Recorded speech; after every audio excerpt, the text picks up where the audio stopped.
আচ্ছা, ঘটনা হচ্ছে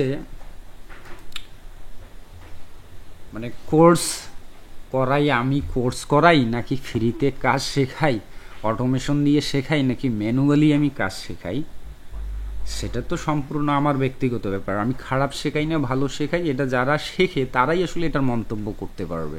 যারা হ্যাঁ, কখনো আমার অবশ্যই। কোর্স করে নেই তারা তো এটা আমার পেইড কোর্সের সম্পর্কে ভিতরে অভ্যন্তরে আমি কি শেখাচ্ছি সেটা তো তারা জানবে না, তাই না?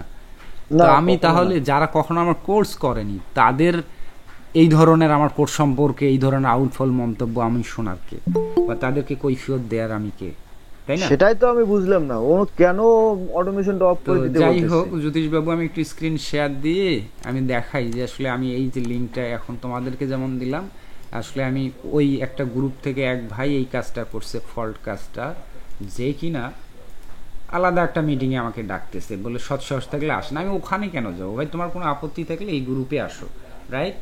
এবং আমি একটু হুম। আগে এই যে মিটিংটা চলমান রয়েছে সেই মিটিংয়ের লিঙ্কটা এখানেও দিলাম, বলেছি যে ওখান থেকে সবাই যুক্ত হন। যদি এই হুম। গ্রুপে কারো কোনো আপত্তি থাকে সেটা আমাকে জানাতে হবে তো। সেই অবশ্যই। প্রয়োজনে যদি তারা যদি কোর্স করে, এটা যদিও এখানে মাত্র 3,000 টাকার কোর্স, আমি হুম। অন্যান্য কোর্সে অনেক বেশি কোর্স ফি নিলেও এই কোর্সটি করেছি শুধুমাত্র এনাদের ফাইন্যান্সিয়াল কন্ডিশন খারাপ জন্য, এটা এই তো পানির মর্মে। দাম, এটা তো একদম পানির দাম, হ্যাঁ, এটা আমি তো কোনো বলেছি কোর্স এই ফি না। এই কোর্সটার বিজ্ঞাপনে আমি বারবার বলেছি যে যাদের ফাইন্যান্সিয়াল অবস্থা খুবই খারাপ, যারা আর্থিকভাবে অসহায় রয়েছেন, তাদের জন্য আমি 3,000 টাকা এই কোর্সটা করার সুযোগ দিচ্ছি। এবং সেটার ডেসক্রিপশনেও আমি বিবরণীতে দিয়ে দিয়েছিলাম যে কি কি শেখাবো, এবং যেদিন প্রথম দিন ক্লাস শুরু হয় সেখানেও আমি সিলেবাস আকারে দিয়েছি যে এই টপিকসগুলো কভার করব।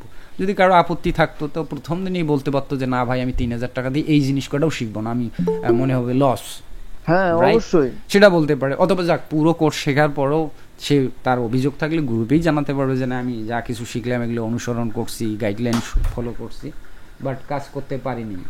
হ্যাঁ, এটা নিয়ে বাইরে সে সমালোচনার দরকারটা কি? তার মধ্যে সে কোনো এখানে, কমন সেন্স হ্যাঁ নেই তো? সে, আচ্ছা দাঁড়াও তুমি, তো সে এখানে সে বলতে পারে, সেটা বাকিরা সাক্ষ্য দিবে যে আসলেই এমনটা হয়েছে কিনা তার সঙ্গে। যদি হয়ে থাকে আমি অবশ্যই তার কোর্স ফি রিফান্ড করার মতো সৎসাহস রাখি, রাইট? তো সে সেটা না করে আমাকে থার্ড পার্টি সব ছেলেপেলেদের গ্রুপে ডাকে, সেখানে আমি তাদেরকে চিনি না। তারা তো আমাকে একটা নর্মাল ন্যূনতম মানুষ যেভাবে কথা বলা উচিত সেভাবেও তো ভদ্রতাভাবে কথা বলবে না, বা বলেও নাই। আমি ওখানে যুক্ত হয়েছি সৎসাহস নিয়ে, কিন্তু প্রথমেই দেখি যে আমাকে আমার কাছে কৈফিয়ত চায়। আমাকে চেনে না, জানে না, আমার বন্ধু না, আমার কোর্স করে নেই, আমার কাছে কৈফিয়ত চায়। আজব ব্যাপার। তারপরে আমিও তাদের তো দাদা তাদের ওইটাই ওই শুনলাম। কমন সেন্সটুকুও নাই। আমাকে বলতেছে যে আপনি, আপনার কাছে দুইটা অপশন। কি অপশন? অটোমেশন দেয়া বন্ধ করবেন নাকি কোর্স করা বন্ধ করবেন, এই টাইপ আর কি তারা দুটো অপশন। আরে ভাই, কোর্স করা না করার সঙ্গে সাথ কি? এখন ইউটিউবের জামানা, ইউটিউবে মানুষ ভিডিও দেখে হাজার হাজার অ্যাকাউন্ট খুলতেছে প্রতিনিয়ত। এটা আমার কোর্স, আমি তো কোর্স করে অতি সীমিত, যে এই কারণেই তো আমি কোর্স ফি বেশি নেই, যাতে আমার কোর্সে বেশি সংখ্যক লোক না ভর্তি হয়।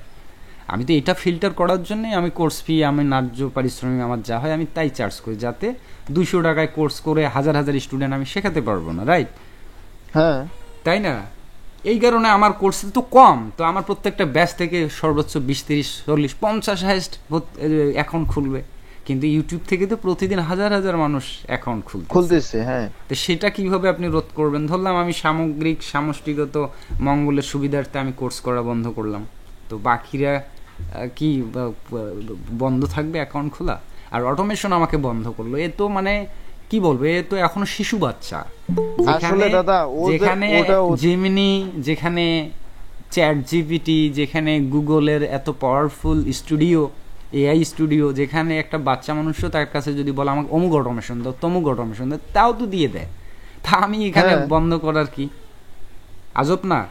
এখন আসি ফাইনাল কথায়, যে আচ্ছা এই যে এই সমস্ত কিছু আমি বন্ধ করব নাকি শেখাবো, না কাকে শেখাবো, কাকে শেখাবো না, এইটা সে কিভাবে এই রাইট রাখে বা এখতিয়ার রাখে এটা আমাকে ফোর্স করার বা জিজ্ঞেস করার? আর ওইটাই তো আমি আমি যদি বললাম। এটা বলি যে আমি জ্যোতিষ তোমাকে শিখাইছি, এখন তুমি যদি বলো যে না দাদা আপনি অন্যদেরকে আর শেখাবেন না কারণ মার্কেট প্লেসে কম্পিটিশন বাড়তেছে, এটা কি তোমার যুক্তির মধ্যে পড়ে? না, এটা কখনো যুক্তিগত না। আমি তোমাকে যেমন শিখেছি, আমি আরো 1000 জনকে শেখাবো, যাতে 1000 কেন হ্যাঁ 1 লক্ষ বেকারের এক যদি আমি লক্ষ বার শিখাইতে পারি। 1 হ্যাঁ লক্ষ বেকারের যদি আমি কর্মসংস্থানের রাস্তা করে দিতে পারি, এটা তো মানুষ আমাকে হ্যাঁ প্রশংসা করা উচিত। অবশ্যই। সে জায়গায় যদি আমাকে বলে যে আপনি বন্ধ করেন, এর চাইতে মূর্খামি বা বোকামি আর হয় না। মানে যদি এটা ক্যালকুলেশন করে তারপরেও দেখা যায়, তারপরেও যদি তারা ভদ্রচিতভাবে যদি কথাটা শুরু করতো, আমি হয়তো বা সেভাবেই তাদের সঙ্গে কথা বলতাম, কিন্তু তাদের মধ্যে আর ভদ্রতার ন্যূনতম ভদ্রতাটুকু নাই। না দাদা এদের সবচেয়ে পারিবারিক আমার শিক্ষার অভাব হ্যাঁ, আছে। তবে সবচেয়ে আমার যেটা মানে বিরক্ত লাগলো যে এই ছেলে, এই যে কি নাম, শাহেদ নামের ছেলে, তার যদি সৎসাহস থাকতো, আরে ভাই তুমি এই গ্রুপে বলো, হ্যাঁ ও থার্ড পার্টি গ্রুপে জয়েন করতে বলে আমাকে, সেখানে মিটিং আমি সেখানে হই, কেন আমি সেখানে জয়েন করব? নয়েজ আসতেছে, একটু প্লিজ মিউট করেন। আমি থার্ড পার্টি ওই গ্রুপগুলোতে কেন জয়েন করবো? তারা তো আমার কাছে কোর্স করে নাই, তারা তো আমার কাছে শেখেনি। তারা এখন সাসপেন্ড হবে নাকি ব্যান হবে, নাকি তাদের কি অসুবিধা সুবিধা, সেটা দেখার দায়িত্ব তো আমার না। যারা আমার কাছে কোর্স করেছে, যারা আমাকে পেইড করেছে, সেই দায়িত্ব সম্পূর্ণ আমার। তারা কেন আমার কোর্স করার পরও তারা বেনিফিটেড হবে না, সেই দায় আমার। প্রয়োজনে আমি তাদের কোর্স ফি আমি তাদের রিফান্ড করার মতো সৎসাহস রাখি। তো তারা আমাকে এখানে মিটিংয়ে বলতে পারে, বা তাকেও তো আমি অফার করলাম যে যুক্ত হও, সে তো যুক্ত হচ্ছে না। প্লাস এমনকি আমি আমার পাবলিক যে গ্রুপ রয়েছে সেখানেও আমি দিয়ে রাখছি যে এমন কোনো সৎসাহস থাকলে আসেন। রাত খুব বেশি হয়নি, মাত্র 12টা।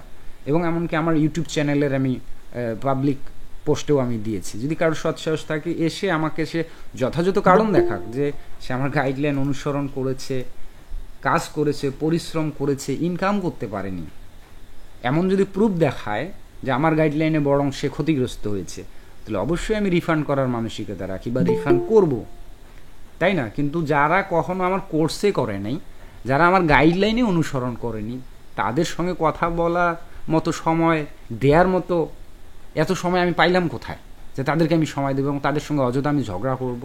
এটা টেনে নিয়ে ঝগড়া করার মতো নয় কি, যে তারা আমার সঙ্গে কি মানে উঠে পড়ে ঝগড়া করবে? আর তাদের এমন কথাবার্তার ধরন যে মনে হচ্ছে অ্যাডোবি স্টক তাদের পৈতৃক সম্পত্তি। আসলে তো আমি মানে ওইটাই মনে করতেছি। অ্যাডোবি স্টকে কে অ্যাকাউন্ট খুলবে না খুলবে এখন তারা ডিসাইডেড হ্যাঁ করবে। তাদেরকে বলি, জিজ্ঞেস করে তারপরে তাদেরকে অ্যাকাউন্ট দিতে হ্যাঁ। হবে অ্যাডোবি আর স্টককে। তারা এতটাই অকৃতজ্ঞ যে তারা একবার, আমি তো যখন বললাম ওখানে যে কে কথা বলবেন বা কে অ্যারেঞ্জ করেছেন, বলতে যে সিনিয়ররা কথা বলেন। আমি বললাম যে হ্যাঁ সিনিয়র, কিন্তু কিসের ভিত্তিতে? বয়সের ভিত্তিতে, নাকি স্কিলের ভিত্তিতে, নাকি ফ্রিল্যান্সিং ক্যারিয়ারের ভিত্তিতে? ওইভাবে ইন্ট্রোডিউস করে কথা বলেন না, চেতে গেল। ঠিক আছে, আরে অবশ্যই আপনার পরিচয় দিবেন না যে আপনি কিসের ভিত্তিতে সিনিয়র। বয়সের হলে অবশ্যই অ্যালাউ, আর স্কিলের ভিত্তিতে ফ্রিল্যান্সিং সেক্টরে কেন এটা তারা চেতে গেল বা সাহস পাইল না? কারণ তারা জানে যে সবগুলোরই বয়স হচ্ছে সেদিনকে ফ্রিল্যান্সিং সেক্টরে। হয়তো বা ম্যাক্সিমামই ওখানকার সবাই আমার ভিডিও দেখে বা আমার কোর্সের দুই একটা ভিডিও দেখেই তারা এই সেক্টরে আসা। এতদিন বাংলাদেশে আমার ইউটিউব চ্যানেলটা তার জলজান্ত প্রমাণ যে কত সাল থেকে আমি মাইক্রো স্টক সংক্রান্ত, not only Adobe, Shutterstock, Freepik, CF, এমনকি পিপল পাওয়ার, ফাইবার, এগুলো তো নাম বাংলাদেশের লোক অনেক জানতোই না। যে সময় আমি কাজ করি, যে সময় থেকে আমি টিউটোরিয়াল দিই, ফ্রি পেইড কোর্স করাই তো সেদিনকে থেকে। এতদিন থেকে 2011 সাল থেকে মানুষকে কোর্স করা মানে ফ্রিতে কাজ শেখাচ্ছি। তো এই যে প্ল্যাটফর্মগুলোকে চিনিয়ে দেয়া এবং বাংলাদেশের লক্ষ লক্ষ বেকার তরুণের কর্মসংস্থানের জন্য আমি ফ্রিতে, এবং যারা অতিরিক্ত সাপোর্ট চায় তাহলে কি আমি পারিশ্রমিক ছাড়া তাদেরকে শেখাবো, নাকি তাদেরকে শেখানোই বন্ধ করব? এটা কি যুক্তির কথা যে আমি কোর্স করানো বন্ধ করবো? আচ্ছা আমি করলাম, কিন্তু মানুষ কি ওই অ্যাকাউন্টগুলোতে অ্যাকাউন্ট খোলাতে বিরত থাকবে? অবশ্যই না। আর আমি যদি কোর্স না করাই সেক্ষেত্রে কি হলো? আসলে আদতে মানুষের কি উপকার করতে পারলাম? কারণ ফ্রিতে তো ভাই এত সময় দিতে পাবো না, স্টেপ বাই স্টেপ এতগুলো জিনিস শেখানোর মতো সময় থাকবে আমার? আর আছে কি সেই রকম সৎসাহস কোনো ব্যক্তির যে সে ফ্রিতে আমার কোর্সে A to Z প্রত্যেকটা ক্লাস করবে এবং অনুশীলন করে সাকসেস রেট এনে আমাকে দেখাতে পারবে, আমাকে খুশি করাতে পারবে? পাবে না। সেটারও জলজান্ত প্রমাণ আমার ইউটিউব চ্যানেলে এখন পর্যন্ত, এই 2025 সাল পর্যন্ত মিনিমাম 6 থেকে 7 বার আমি একদম 100% ফ্রি ব্যাচ রেডি করছি, কিন্তু কোনো ব্যাচেও শেষ অবধি সবাইকে পাইনি। কারণ ওই যে ফ্রি ব্যাচ চাহিদা থাকে না, মূল্য থাকে না, কয়েকটা ক্লাস করেই চলে যায়। তো এখন যারা সিরিয়াসলি ফ্রিল্যান্সিংটাকে শিখতে চায় একটু এক্সট্রা সাপোর্ট বা গাইডলাইনে থেকে, তো তাদের জন্য তো আমার অবশ্যই এই উপকারটুকু করতে হবে। আর সেই উপকারের কি আমি কি মানে আমার কাজ বাদ দিয়ে তাকে উপকার করতে যাব? তো তার বিনিময়ে যদি আমি পারিশ্রমিক নেই, সমস্যা কোথায়? তাদের পোড়াচ্ছে কেন? রাইট? আর আমি তো বলেছি যে আমি বেশি কোর্স ফি নেই যাতে আমার কোর্সে কম ভর্তি হয়, যাতে আমি 10 জনকে পাই। আমি তো বেশি চাই না, কারণ আমি ওই 10 জনকেই শেখাইতে চাই। আমার যদি ওই অসৎ উদ্দেশ্য থাকতো যে আমি মার্কেট প্লেস নষ্ট করব বা হাজার হাজার টাকা ইনকাম করব, তাহলে তো আমার বুদ্ধিমানের কাজ থাকতো যে 300 টাকায় কোর্স ফি লাগায় 1 লক্ষ একটা করে ব্যাচে পাবলিককে ভর্তি করাবো, তাহলে তো অ্যাভারেজে অনেক টাকা হয়। আমি তো বরাবরই তো এই জিনিসগুলো পাবলিকলি বুঝাই যে না ভাই আমি এত নেই না, বা এত কোর্স ফি নেওয়ার এই কারণগুলো। তারপরেও তাদের মানে এই ধরনের বিহেভিয়ার, মানে আসলে আমি অবাক যে আসলে তারা কোন সেন্সে প্রশ্ন করে। আমরা বাঙালিরা এতটাই অধপতন হয়ে গেছি, কাকে কিভাবে কথা বলতে হবে, কাকে ফোর্স করা কথা বলা যায়, কাকে কিভাবে বলা যায় সেটাও শিখেনি। অথচ এদের ম্যাক্সিমামকে যদি ক্যালকুলেট করা হয়, এদের মানে জন্মের বয়সেও আমার বয়স থেকে মিনিমাম 10-15 বছরের ছোট, এবং ফ্রিল্যান্সিং সেক্টরও সেম কন্ডিশন। তারা ভাবে যে আমার ওই যে চেহারা সুরত মানে একটু কম এজের, ভাবে যে আসলে বয়সটাও আমার অমন। কিন্তু একবারও আমার প্রোফাইলটা গিয়ে তারা চেক করে না যে আসলে আমার মানে জন্ম কত হতে পারে, কত সালে হতে পারে। তবে ফুল অ্যান্ড ফাইনালি ওখানে তাদেরকে যে কথাটা বললাম আমি, সেই কথাটার উত্তর দেওয়ার মতো একজনের সৎসাহস রাখিনি। যে আমি আপনাকে শিখাইছি জন্য কি এটা আমি আপনার সঙ্গে ডিল করেছি যে আমি বাকিদেরকে শেখাবো না, আর বাকি বেকাররা কাজ করবে না, আপনি একাই ফ্রিল্যান্সিং করে বড়লোক হবেন? আমি মনে হয় একটু আগেও মনে হয় জ্যোতিষবাবু, ভরত এবং মরিয়ম আপুকে আমি বললাম যে পৃথিবী এখন ক্রমবর্ধমান পৃথিবী বা ক্রমাগতভাবে আপডেটেবল পৃথিবী, যেখানে বিগেস্ট মাল্টি জায়ান্ট কোম্পানিগুলো তাদের শেয়ার হারাচ্ছে শুধুমাত্র টেকনোলজির আপডেটের কারণে। আজকে আমি যদি এখন বলি, এখানে কেউ অস্বীকার করতে পারবেন, মাত্র কয়েকদিন আগেই চ্যাট জিপিটি ছিল এআই এর বস, পাওয়ার অফ মানে এআই চ্যাট জিপিটি। কিন্তু কি হইল, জাস্ট 7 দিনের ভিতর বা 2 দিনের ভিতর চ্যাট জিপিটিকে ডাউন করে দিল, তাদের শেয়ারকে ডাউন করে দিল, তাদের ক্ষমতাকে চূর্ণ করে দিল কে? জেমিনি এবং গুগলের যে স্টুডিও, এআই স্টুডিও। তাহলে এখানে এমন একটা যুগে আমরা আছি যেটা প্রতি মুহূর্তে এই মাল্টি জায়ান্ট টেকনোলজি কোম্পানিগুলো একে অপরকে ক্রমাগতভাবে টেক্কা দিয়ে এগিয়ে চলছে। সেখানে একটা সামান্য অ্যাডোবি স্টক, সেখানে কখনো সে ডাউন হবে, কখনো হাই হবে, শাটার স্টকে গিয়ে যাবে তো আরেক কোম্পানি ডাউন হবে, micro stock fully project down হবে। এটা তো টেকনোলজির সুবাদে। আজ থেকে 2 বছর আগেও তো মাইক্রো স্টক সম্পর্কে এত মানুষের জানতো না, শুধুমাত্র আমার কোর্স বা আমাদের এইগুলোর জন্য। এবং এই আসছে জন্যই না সবাই এত কাজ করার শক্তি সামর্থ্য পাচ্ছে। ম্যানুয়ালে কয়জন কাজ করার এই দুঃসাহস রেখেছিল? তো এই পরিবর্তনকে যারা মানতে না পারে, বরং এই পরিবর্তনের অজুহাত দিতে চায় অমুকের কারণে নষ্ট হয়েছে, এদের চাইতে গর্ধব আর মূর্খ মনে হয় না পৃথিবীতে আছে। দাদা আসলে তারা কি মানে ন্যূনতম জ্ঞান রাখে মোবাইল না। ফ্রিল্যান্সার, তারা মোবাইল ফ্রিল্যান্সার, মানে মোবাইল দিয়ে তারা কোটি কোটি টাকা ইনকাম করবে, এই ধরনের তাদের মন মানসিকতা। যদি আমরা ফাইনালি দেখি তাদের কাছে কোনো ল্যাপটপ অথবা কম্পিউটারই নেই। আচ্ছা, আমি যে কথাগুলো বললাম এটা কি ভুল? এবং আমি এই ভিডিওটা আমি পাবলিকলি শেয়ার করব, যদি কারো আমার কথাতে আপত্তি থেকে কমেন্ট করে জানাতে পারবেন যে এই যে টেকনোলজির থ্রুতে বা আপডেটের থ্রুতে, এআই এর আপডেট বা বিভিন্ন টেকনোলজি ক্রমাগতভাবে পরিবর্তন হবে, এর থ্রুতে জগৎ দুনিয়া সব কিছুই পরিবর্তন হবে। এই পরিবর্তন আপনি আমি কি আটকানোর আছে? এখন এই পরিবর্তন হয়ে গেলে আপনি অমুককে ক্লেম করবেন, অমুককে ক্লেম করবেন যে ভাই আপনার জন্য এগুলো হইলো, বলতে পারেন? এটা কি মানে লজিক, নাকি প্রকৃত কারণ আপনি খুঁজে বের করবেন? আজকে ফাইবারের অবস্থা দেখেন, ফাইবারের তেমন নাই, মানে ক্লায়েন্ট কয়টা? 10টা, আর 10 লক্ষ হচ্ছে ফ্রিল্যান্সার। তো কাকে কাজটা দিবে? আর ফাইবারের যে সার্ভিসগুলো, সবগুলো সার্ভিসই তো এখন এআই রিলেটেড, এবং ফাইবার নিজেই সেই সাব ক্যাটাগরিগুলো যুক্ত করে দিয়েছে। এখন আপনি কাকে দোষ দেবেন, আমাকে না ফাইবারকে? নাকি আপনি নিজের মানে ব্যর্থতাকে বা নিজের যে আপডেট হতে পারেননি আপনি, সেইটা আপনি রিয়েলাইজ করবেন যে আপনি যুগের সঙ্গে তাল মেলাতে পারেন। আজকের নোকিয়া কোম্পানি হাওয়া হয়ে গিয়েছে না? অথচ মোবাইল ফোন কোম্পানির জগতে কে ছিল কিং? এক নামে ছিল নোকিয়া। সেই কিং কোম্পানি টেকনোলজির মোবাইল ফোনের, তারা আজকে হাওয়া। তাদের নাম এখনকার প্রজন্মের বাচ্চারা জানেই না যে হোয়াট ইজ নোকিয়া। তাই এই দোয়ায় কি বলতে পারেন যে বাংলাদেশে নোকিয়া ফোন গেছিল জন্যই এই নোকিয়া কোম্পানির অধপতন? এটা বলতে পারেন কেউ? বরং নোকিয়া সময়ের সঙ্গে আপগ্রেড হতে পারেনি। অ্যান্ড্রয়েড এসেছিল, অ্যান্ড্রয়েডের সঙ্গে কোলাবোরেশন করেনি। তাদের সেই স্যাম্বিয়ান পুরানাকালের জাভা এবং স্যাম্বিয়ান নিয়েই পড়েছিল, ঠিক আছে, যার কারণে নোকিয়া হওয়া। অথচ গুগলের সেই অ্যান্ড্রয়েড ভার্সন অ্যানাদার কোম্পানিগুলো কিনে নিয়ে তারা আজকে, যেমন স্যামসাং, গুগলের কিন্তু অ্যান্ড্রয়েড সিস্টেম কিন্তু গুগলের আবিষ্কার, গুগলের এটা সত্ত্বাধিকার, কিন্তু স্যামসাংয়ের তো না। কিন্তু স্যামসাং কি বসে আছে? স্যামসাংও সেই আদি যুগের নোকিয়ার সঙ্গেই ছিল, কিন্তু স্যামসাংও তো এখন অ্যান্ড্রয়েডের সঙ্গে কোলাবোরেশন করে মানে সেই রাজত্ব করতেছে এখনও। তো কী দাঁড়াইলে মোরাল অফ দ্য স্টোরি কী দাঁড়াইলো? যারা যুগের সঙ্গে তাল মেলাতে পারবে না, আপডেট থাকবে না, তাদের ধ্বংস এবং তাদের নিশ্চিত তাদের অধপতন ঘটবে, এটাই স্বাভাবিক, তাই নয় কি? আর এই হতবেতন আপনি নিজে স্কিল দক্ষতাকে ইমপ্রুভ করবেন না, আর অমুককে দোষ দেবেন, তমুককে দোষ দেবেন, মানে বাঙালি কি পরিমাণ মূর্খ, মূর্খতার লেভেল একটা থাকা দরকার। মানে আসলে এই বিষয়গুলো আমি কথা বলতে চাইনি, কিন্তু বলতে বাধ্য হচ্ছি যে বাঙালি কি পরিমাণ মূর্খ, যে আসল কারণ খোঁজে না। অথচ আমি প্রত্যেকটা সেক্টর নিয়ে যখনই কথা বলি, যখনই কোনো একটা সম্ভাবনা আসে, তার 6 মাস 1 বছর আগে থেকেই আমি মানুষকে জানাই।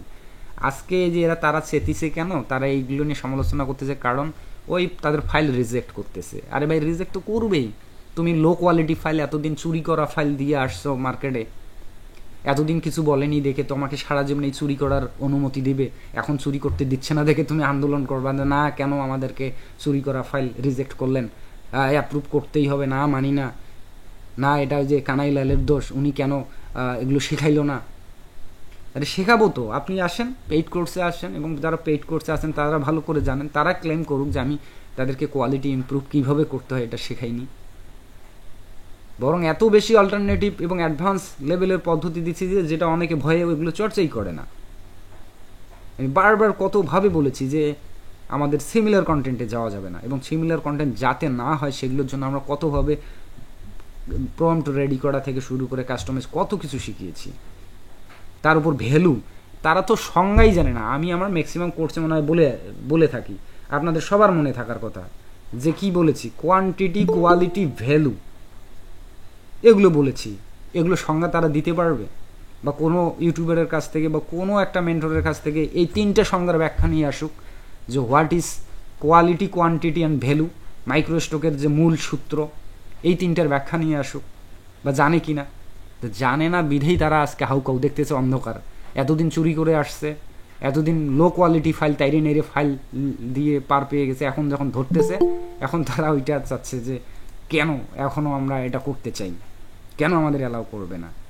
আরে ভাই, যারা কোর্স আমার করেছে তাদেরকে ভালো করেই শেখানো হয়েছে, এবং তারা এটা যদি কেউ অনুসরণ না করে সেটাও তার ব্যর্থতা, কারণ তাকে তো বলা হয়েছে যে আপনি কোয়ালিটি ইমপ্রুভ করবেন, আদারওয়াইজ এই মার্কেট প্লেসগুলোতে টিকে থাকতে পারবেন না। ধরেন আপনি 100% কোয়ালিটি, আমি যে সূত্রগুলো শিখেছি যে কোয়ান্টিটি, কোয়ালিটি, ভ্যালু, ঠিক আছে, এগুলো শেখানোর পরেও আপনি কিভাবে আশা রাখেন যে এই মাইক্রোস্টক আগামী 100 বছর পর্যন্ত মানে সেই লেভেলে চলবে, আর আপনি শুধু টাকা গুনবেন চেয়ারে বসে? এটাও তো একটা মূর্খামি, তাই নয় কি? মানে প্রচণ্ড লেভেলের মূর্খামি। পৃথিবীতে কোন জিনিসটা আছে যে আজীবন সেটার মেয়াদকাল থাকবে এবং একইভাবে কন্টিনিউ চলতে থাকবে? কেন ভাই আপনি পরিবর্তনকে স্বীকার করেন না? পরিবর্তন হবে, এবং আপনাকে প্রতি মুহূর্তে এই পরিবর্তনের সঙ্গে খাপ খেয়ে টিকে থাকতে হবে, তাই নয় কি? মানে এখন ইনকাম এখানে বন্ধ জন্য আপনি এটা আন্দোলন করবেন, এটা কেন ইনকাম হবে না? আরে ভাই, কয়েকদিন আগেই বিভিন্ন ইন্ডাস্ট্রিতে টাইপ রাইটাররা প্রচুর স্যালারিতে জব করতো, কন্টেন্ট রাইটাররা প্রচুর স্যালারিতে জব করতো, যারা আর্টিকেল রাইট করতো তাদের ডিমান্ড জানেন কী পরিমাণ মান্থলি আর্নিং করতো? চ্যাটজিপিটি এসে তাদের চাকরি নাই, একদিনে সমস্ত চাকরি চলে গিয়েছে। এখন তারা যদি আন্দোলন করে না না হবে না, আমাদেরকে চাকরি কেন বাদ দিলে, এটা পাগলামি কথা। এখন রোয়া খেতে আমরা রোয়া লাগাচ্ছি অটো মেশিনের মাধ্যমে, জাস্ট রোয়া গাছের যে বীজ বলা হয় বিচন, সেটা দেয়া পর্যন্ত কাজ শেষ, ওই মেশিন অটোমেটিকলি চাষ করতেছে, কাদা করতেছে এবং রোয়া রোপণ করতেছে, এবং যখন হারভেস্টিং করা হয়, ধান উত্তোলন করা হয়, তখনও খেয়াল করেন একদম A to Z শুরু থেকে শেষ পর্যন্ত প্যাকেজিং পর্যন্ত অটোমেশন করে। এখন আপনার আগে দিন মজুরের কাজ করতেন, মানে ধান কাটতেন, এখন যদি আপনি আন্দোলন করেন এটা কুলাইতে পারবেন? টেকনোলজিকে আপনি আটকে রাখতে পারেন? যদি আপনি চালাক হইতেন তাহলে আপনি ওই সমস্ত অটোমেশন কিভাবে নিয়ন্ত্রণ করতে হয় আপনি সেটা শিখবেন, তাই নয় কি? আপনি সেটা না শিখে নিজের ডেভেলপমেন্ট না করে আপনি উল্টো পথে যদি যান, এটা আসলে হাস্যকর। সবচাইতে আরও ভয়ঙ্কর ইনফরমেশন যেটা হচ্ছে যে সেই নোবেল, আলফ্রেড নোবেল, সে একটা ভালো আবিষ্কার করেছিল যার মাধ্যমে খনিজ উত্তোলন করার জন্য, সেটা বর্তমানে বিধ্বংসী কাজে ব্যবহার হচ্ছে। আলফ্রেড নোবেল নিজেও চায়নি ওই ধরনের কিছু হোক, সে ভালো কাজে প্রযুক্তি লাগাইছে। কিন্তু প্রযুক্তি যে এত উচ্ছৃঙ্খল হতে পারে, প্রযুক্তির ব্যবহার মানুষ বহু কাজে ব্যবহার করতে পারে, সে দায় কি আলফ্রেড নোবেলের? আপনি যদি ওইটা নিয়ে গিয়ে খারাপ কাজে ব্যবহার করেন, যার কারণেই তো এখন নোবেল প্রাইজ। তো এই টেকনোলজির অপব্যবহার কি সুব্যবহার, কোনোটা কি আপনি নিয়ন্ত্রণ করতে পারেন? এই যে বোকা বোকা প্রশ্ন, মানে একটা প্রশ্ন করবে একটা সিনিয়র ফ্রিল্যান্সারকে, ধরলাম সিনিয়রও না, ধরলাম আমি ধরলাম অতি নগণ্য ফ্রিল্যান্সার তাদের কাছে, কিন্তু সেই প্রশ্নটাও তো করবে একটা যুক্তিসঙ্গত প্রশ্ন। আমাকে তারা কিভাবে, মানে একটা পার্সোনাল, একটা মানুষকে একটা তার পার্সোনাল অ্যাক্টিভিটিসে কীভাবে সে হস্তক্ষেপ করতে পারে? যে আপনার কাছে অপশন দুইটা, আমাকে অপশন দিচ্ছে দুইটা, যে এক আপনি কোর্স করা বাদ দিবেন, দ্বিতীয় হচ্ছে আপনি অটোমেশন বন্ধ করবেন। এটা সত্যিই হাস্যকর যে অটোমেশন বন্ধ করার আমি কে ভাই? আর অটোমেশন তৈরি করারও আমি কে? আমি কি আসলে অটোমেশন তৈরি করি? এই যে পাওয়ারফুল যে সমস্ত এআইগুলো আসছে, অটোমেশন তো সেগুলোই তৈরি করতেছে, আমি কেন? একটা বাচ্চা ছেলেও তো কমান্ড করলে তাকে দিয়ে দিবে। তা আপনি যান চ্যাট জিপিটিকে গিয়ে বলেন যে বন্ধ করেন, মানে অবাক বিষয়। তো যাই হোক, নাইনেই করে অনেকেই ফাইনালি এই মিটিংয়ে যুক্ত হয়েছেন। আমি অনেকক্ষণ ধরে অপেক্ষা করতেছিলাম যে আসলে এমন কেউ কি আছেন যে আমার কোর্স করেছিলেন, অলরেডি 32-31 জনের মতো যুক্ত আছেন। কেউ কি আছেন এখানে এই মিটিংয়ে যুক্ত যে কিনা আমার কোর্স করেছেন, এবং কোন ব্যাচে যুক্ত রয়েছেন সেই ব্যাচ নাম্বারটা বলুন একটু, আমি শুনতে চাই। এবং আপনি কোর্স করে আমার গাইডলাইনে একদম সম্পূর্ণ ব্যর্থ হয়েছেন, এরকম কোনো অভিযোগ থাকলে বলতে পারেন। আমি সেই সৎসাহস রাখছি এখনও, যদিও কোনো কোর্সে রিফান্ড করার কোনো কথা নেই, তথাপি আমি এই সৎসাহস রাখি লাইফ টাইম যে রিফান্ড করার অপশন, যে আপনি আমার কোর্সের গাইডলাইন অ্যাপ্রোপ্রিয়েটলি অনুসরণ করার পরও কোনো আর্নিং করতে পারেননি। এমন থাকলে বলেন, আমি আপনাকে রিফান্ড করে দেব, এবং আপনি দেখান যে আসলে আপনি কাজ করেছিলেন আমার গাইডলাইন অনুসরণ করে। ঠিক আছে?